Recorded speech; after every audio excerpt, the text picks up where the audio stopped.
তো আগামী দিনের লড়াই তো সুনির্দিষ্টভাবে জিয়াউর রহমানের রাজনীতির বিরোধী, জিয়াউর রহমানের দুশ্মন, যে জিয়াউর রহমান শুধুমাত্র যে বাংলাদেশকে এই সৈনিক এবং জনগণের মৈত্রীর ভিত্তিতে যে একটা অভ্যুত্থান যেটা হয়েছে তার ভিত্তিতে একটা নতুন রাষ্ট্র গঠন করতে চেয়েছেন, তার বিপরীতে তারা দাঁড়িয়েছে। শুধু তাই তারা করেনি, এমনকি তারা জিয়াউর রহমান যে সার্ক গঠন করে, আমি মনে হচ্ছে যে সার্ক, সাউথ এশিয়ান এই রিজনাল কোঅপারেশন, এই যে একটা দক্ষিণ এশিয়াকে এই আজকে মার্কিন যুক্তরাষ্ট্র বলুন কি চীন বলুন, এই সমস্ত কিছু শক্তির পরাশক্তির বিরুদ্ধে একটা দক্ষিণ এশীয় সংহতি, দক্ষিণ এশীয় সংহতি, সাম্রাজ্যবাদের বিরুদ্ধে একটা দক্ষিণ এশীয় সংহতি গড়ে তোলার যে প্রণেতা, যে নেতা, সেই নেতার সঙ্গে বিএনপি বিশ্বাসঘাতকতা করেছে। আজকে দিল্লিকে মোকাবেলা করা একমাত্র পথ হচ্ছে দক্ষিণ এশীয় সংহতি, এটাকে শক্তিশালী করা।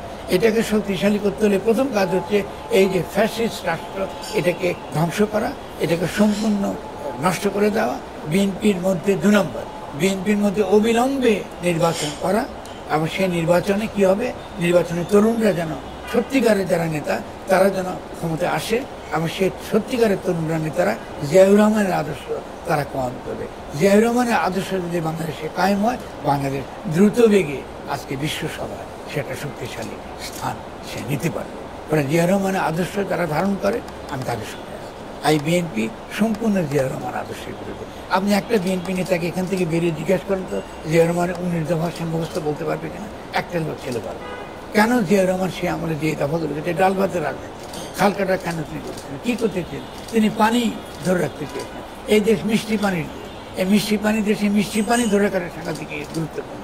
মিষ্টি পানি ধরে রাখা মানে মানুষের জীবন এবং জীবিকার সংস্থান হয়ে যাওয়া। আপনি সে আমলে দেখেন যে সকল নীতি, অল্প এক সময় খালেদার যে ক্ষমতা ছিল, ওই সময়টাতে দেখেন বিএনপির যে নীতি, সেখানে অনেক কিছু ইতিবাচক দিক আছে যেটা বিএনপির পক্ষে যায়। পরবর্তীকালে খালেদা জিয়া পর্যন্ত আমরা ক্ষমতা থেকে উৎখাত করেছি, তিনি দীর্ঘ সময় একটাকে আপসহীনভাবে তিনি লড়াই করেছেন। তো এই বিএনপি তো খালেদা জিয়ার বিএনপি, এই বিএনপি তো খালেদা জিয়ার বিএনপি। ফলে এই বিএনপির বিরুদ্ধে লড়াই করাটাই সবচেয়ে গুরুত্বপূর্ণ কাজ এখন। এবং এই বিএনপির বিরুদ্ধে লড়াই করার মধ্য দিয়ে বৃহত্তর সংহতি, যারা সত্যিকার অর্থে জিয়াউর রহমানের সৈনিক, তারা একই সঙ্গে সঙ্গে তরুণদের মধ্যে যারা গণঅভ্যুত্থানের নেতৃত্ব দিয়েছে, তাদের যে ঐক্য, এই ঐক্যের ভিত্তিতে এই শক্তি, এই যে বহিঃশক্তি, পরাশক্তির যারা দালাল, এদেরকে বিরুদ্ধে লড়াই করাটা, এই জায়গা আমরা এসে পৌঁছেছি। এই জন্য আমি বলি যে 8 তারিখে একটা সাংবিধানিক প্রতিবিপ্লব ঘটেছে। এই সাংবিধানিক প্রতিবিপ্লবকে যদি আমরা প্রতিহত করতে চাই, অবশ্যই জনগণের মধ্যে বৃহত্তর ঐক্য লাগবে। সেই বৃহত্তর ঐক্যের মধ্যে অত্যন্ত গুরুত্বপূর্ণ শক্তি হবে যারা সত্যিকার অর্থে জিয়াউর রহমানকে তাদের নেতা মনে করে। সত্যিকারের বিএনপি, ভুয়া বিএনপি না, এটা নকল বিএনপি।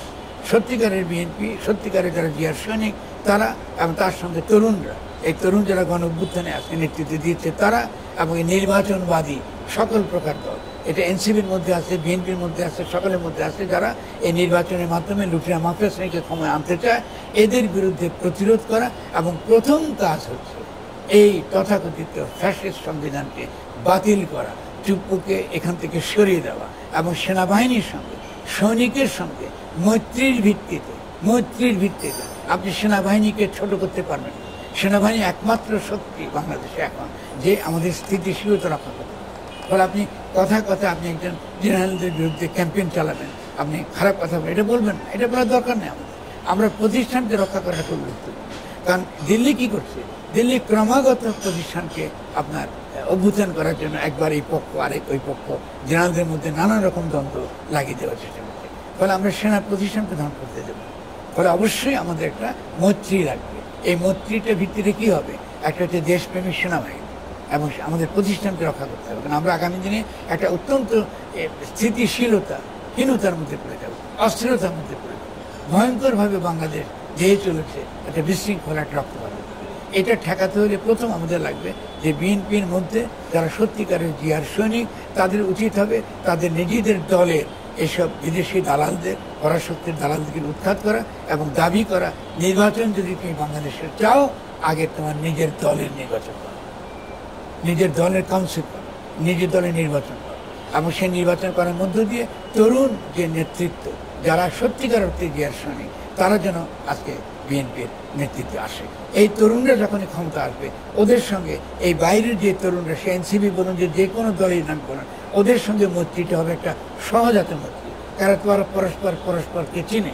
এখন বিএনপির কৌশল হচ্ছে এই তরুণদের মধ্যে গণ্ডগোল লাগিয়ে দেওয়া, কথায় কথায় ভিলিফাই করা, কথায় কথায় একটা ছোটরা তরুণরা একটা ভুল করলে ক্রমাগত তরুণদের বিরুদ্ধে আপনার উৎসারোপ না করা, তাদেরকে ছোট করা, তাদেরকে যে করে হোক না কেন আপনি জনগণের কাছ থেকে হেউ করা। আমরা তো এই রাজনীতি বুঝি, আপনারা কেন তরুণদেরকে হেউ করছেন? হেউ করলে তো হবে না। এবং এনসিপির মধ্যেও একটা নতুন দল ঢুকিয়েছে তারা টাকা পয়সা দিয়ে। তাদের একমাত্র কাজ হলো যে এনসিপির তরুণদেরকে বোঝানো ফরহাদ মোজাহের কথা শুনলে হবে না। আমরা ফরহাদ মোজাহের কথা শুনলে আমি উপদেশে থাকতে পারবো না, ফরহাদ মোজাহের কথা শুনলে ক্ষমতা থাকতে পারবো না। এদেরকে দিয়ে তারা এনসিপিকে ভেতরে ফরহাদ মোজাহের বিরুদ্ধে একটা মারাত্মক রকম তারা ক্যাম্পেইন চালায় এবং তরুণদেরকে আমার কাছ থেকে দূরে রাখার চেষ্টা করে। এটা কাজ হলো, এতে কোনো লাভ নেই। আমি তো দল করে সংগঠন করি না, আমি চিন্তার দ্বারা, আমার চিন্তার প্রচারের দ্বারা, যুক্তিসঙ্গত কথা বলার মধ্য দিয়ে আমি দেশের একটা রূপান্তর আমরা আশা করি। তো সেই কাজটা আমি করে যাব। ফলে আমরা তো খুব পরিষ্কার আমাদের সামনে পথ থাকি। আমি এটা সবার আপনার দর্শকের সুবিধার জন্য একটা সারমর্ম করে দিচ্ছি। ৮ তারিখে একটা সাংবিধানিক প্রতিবিপ্লব হয়েছে। শেখ হাসিনার সংবিধানের অধীনে এই পুরো গণঅভ্যুত্থানকে ঢুকে দিয়ে ফ্যাসিস্ট রাষ্ট্র ব্যবস্থাকে অক্ষুণ্ণ রাখা হয়েছে। এখন সেই ফ্যাসিস্ট রাষ্ট্র ব্যবস্থাকে অক্ষুণ্ণ রেখে একটা নির্বাচন করে আবার লুটেরা মাফিয়া শ্রেণীকে ক্ষমতা আনার ব্যবস্থা চলছে। এটাকে যদি আমরা প্রতিহত করতে চাই তাহলে আমাদের একটা গণ ঐক্য লাগবে। ওই গণঅভ্যুত্থানে আগে যেমন একটা গণ ঐক্য লেগে হয়েছে, এখানে একটা গণ ঐক্য লাগবে। এই গণ ঐক্যের যে প্রধান যে শক্তি তার 3 জনের কথা আমি আগে বলছি। এখন আরেকটা শক্তির কথা বলছি। প্রধান শক্তিটা হবে প্রথমত শনিবার। ডেফিনেটলি আপনি সেনা প্রতিষ্ঠানকে বাদ দিয়ে বাংলাদেশে কোনো গুণগত রূপান্তর আপনি করতে পারবেন না, তাকে কেউ করে খাটো করে কিছু করতে পারবেন। 2 নম্বর হবে যে বিএনপির মধ্যে যারা তরুণ তাদের প্রথম দাবি করতে হবে যে আমরা সত্যি একটা চাই বিএনপি যদি নির্বাচনই চায়, আগে তুমি তোমার দলের নির্বাচন ঠিক করো। সত্যিকার অর্থে যারা নেতা হবে তাদেরকে নেতা নির্বাচিত করা, 1 নম্বর। 2 নম্বর হলো জিয়ার সৈনিকদেরকে বুঝতে হবে যে জিয়াউর রহমান 72 সালের সংবিধান জন্য তিনি যুদ্ধ করেন নাই। জিয়াউর রহমান যুদ্ধ করেছিলেন যে স্বাধীনতার ঘোষণা, যে ঘোষণা হওয়ার পরে সেই ঘোষণাকে রক্ষা করা এবং সেই ঘোষণার ভিত্তিতে একটা নতুন গণতান্ত্রিক রাষ্ট্র কায়েম করা, এই জন্য জিয়াউর রহমান লড়াই করেছেন। আর কি তিনি করেছেন? তিনি বলছেন আমরা ডাল ভাতের রাজনীতি, সিম্পল, গরিব মানুষের রাজনীতি করবো। আমরা কার রাজনীতি করবো? গরিব মানুষের রাজনীতি করবো। 3 নম্বর রাজনীতি তার কি ছিল? যে আমরা যেহেতু এটা পানির দেশ, 3টা বৃহৎ নদীর মধ্যে এদের বাস করে। এই দেশে পানি রক্ষা করা, মিষ্টি পানি রক্ষা করা মাত্রই আমাদের অর্থনৈতিক বিকাশের ক্ষেত্র, ভিত্তি এটা। ফলে পানি রাখা, পানি ব্যবস্থাপনা, এই পানি ব্যবস্থানের মধ্যে দিয়ে কৃষির উন্নতি, কৃষির বিকাশ, খাদ্য ব্যবস্থার বিকাশ, সকল প্রকার জলজ সম্পদ থেকে শুরু করে সমস্ত প্রাণীর সম্পদ, সমস্ত কিছুর বিকাশ, এটা ছিল জিয়াউর রহমানের। আসতেছেন এবং এই যদি আপনি আদর্শগত দিককে পরিষ্কার না করেন, গণতন্ত্রের ভিত্তি তৈরি হবে না। এটা জনগণের কথা। তার 3 নম্বরটা জিনিস হচ্ছে যে আপনি কি করলেন, এই যে মৈত্রী, তরুণদের মধ্যে মৈত্রী। 3য় যে মৈত্রীটা আপনি করবেন সেটা হচ্ছে যে যাদেরকে আমরা তথাকথিত শিবির বলে এখান থেকে দূরে সরে রাখি। শিবির এই গণ অভ্যুত্থানে অত্যন্ত গুরুত্বপূর্ণ ভূমিকা রেখেছে, অত্যন্ত গুরুত্বপূর্ণ ভূমিকা রেখেছে। আমি তরুণদেরকে বলবো, শিবিরের সঙ্গে যে দ্বন্দ্ব আপনারা তৈরি করছেন, এটা বাংলাদেশের জনগণের স্বার্থের বিপক্ষে। শিবির আর জামাত ইসলামী এক নয়, এটা বুঝতে হবে। শিবিরের অধিকাংশ ছেলে এই যখন 1972-71 আমরা যখন লড়াই করি, তখন তো তাদের জন্মগ্রহণে হয়নি। তারা শিবির করছে একটা আদর্শের ভিত্তিতে। সে আদর্শ হচ্ছে যে তারা ইসলামের একটা রূপ দেখতে চায়, ইসলামের একটা রাজনৈতিক রূপে দেখতে চায়, ইসলামের একটা সাংস্কৃতিক রূপে দেখতে চায়, ইসলামের একটা শিক্ষা ব্যবস্থার মধ্যে তার রূপ দেখতে চায়, ইসলামের একটা কি বলে একটা যুদ্ধের একটা যে গণযুদ্ধ, আমরা যে এই যে একটা বৈরী বিশ্বে বাস করছি, সেই বৈরী বিশ্বে আমরা কি ধরনের সেনাবাহিনী থাকবে, কি ধরনের গণপ্রতিরক্ষা ব্যবস্থা থাকবে, সেক্ষেত্রে রাসূল করিম কি করে আমাদের আদর্শ হতে পারে। তিনি তো সেনাপতি ছিলেন, তিনি তো শুধু নবী ছিলেন। তারা তো এটা চায় যে সেই সেনাপতি যে তিনি হবেন আমাদের আদর্শ। কারণ এই দেশের মানুষ তারা একটা ধর্মবান মানুষ, তাদেরকে তো এমন একটা আদর্শ তাদের সাথে হাজির করতে হবে যে আদর্শটা সে তার কাছে অনুকরণীয়, তার তরিকা অনুকরণীয়। বলে আপনি শিবিরের বিরুদ্ধে যদি কিছু বলেন, শিবিরকে যদি খামাখা 71 সালে তার আগের নেতারা, তারা যারা এই অপরাধটা করেছে, মানে এই মানবতার বিরুদ্ধে অপরাধ করেছে, সে তার জন্য তাদেরকে দায়ী করেন, এটা তো আমি মেনে নেব, এটা তো হতে পারে না। শিবিরের সঙ্গে যদি কোনো মতাদর্শগত তর্ক থাকে এটা চলবে। আমরা একটা রাজনৈতিক জনগোষ্ঠী, সে রাজনৈতিক জনগোষ্ঠী হওয়ার মানে হলো এর মধ্যে বিভিন্ন মতের মানুষ থাকে, কিন্তু পলিটিক্যালি আমরা এক। পলিটিক্যাল আর সকল রাষ্ট্র আমাদের শত্রু, আমরা সেই সব বিরুদ্ধে আমরা একসঙ্গে লড়াই করব, কিন্তু এই মতাদর্শিক লড়াইটা আমরা চালাবো। মতাদর্শিক পার্থক্য আর রাজনৈতিক পার্থক্য এক নয়, এটা একটা মূর্খদের দেশ। এই জন্য তারা মনে করে যে মতাদর্শিক আদর্শ মাত্রই পার্থক্য, মাত্রই রাজনৈতিক পার্থক্য না। শিবিরের সঙ্গে আমার মতাদর্শিক পার্থক্য থাকতে পারে, এমনকি বামদের সঙ্গে আমার মতাদর্শিক পার্থক্য থাকতে পারে, কিন্তু বামদের কথা আপনি এই বৃহত্তর যে রাষ্ট্র গঠনের প্রকল্পের মধ্যে তাদেরকে আপনাদেরকে আনতে হবে, কারণ বামরা তো তাদের তো অবদান আছে, ঐতিহাসিক অবদান আছে। ফলে মূল কথা তরুণদের প্রতি আমার যে আবেদন, যে বুড়াদের কথা দ্বারা যারা আমাদের সমাজের ক্ষতিকর অবস্থা তৈরি করে রেখেছে, এদের পরামর্শ দ্বারা তরুণদের মধ্যে যে গণ ঐক্য, গণ অভ্যুত্থানের মধ্যে যে তৈরি হচ্ছে, এই গণ ঐক্য যেন নষ্ট না হয়। আমরা এই গণ অভ্যুত্থানে সফল হতে পেরেছি কেন? খুব সিম্পলি, যেহেতু আমরা দলের কোনো বোঝা বহন করে আমরা এই আন্দোলনটা করি নাই।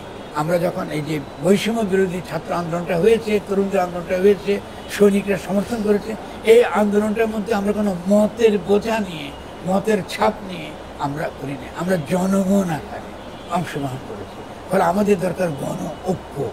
তথাকথিত জাতীয় ঐক্য হচ্ছে মূলত গণবিরোধী, এটা হচ্ছে গণশত্রুদের রণধ্বনি। তারা গণ ঐক্যকে ধ্বংস করার জন্যে তারা জাতীয় ঐক্যের কথা বলে। তো এই যে ব্যাপারগুলো আমাদেরকে বুঝতে হবে, বোঝার মধ্যে দিয়ে গণ ঐক্য তৈরির সমস্ত শর্ত বাংলাদেশে এখনো বর্তমান খুব সহজ।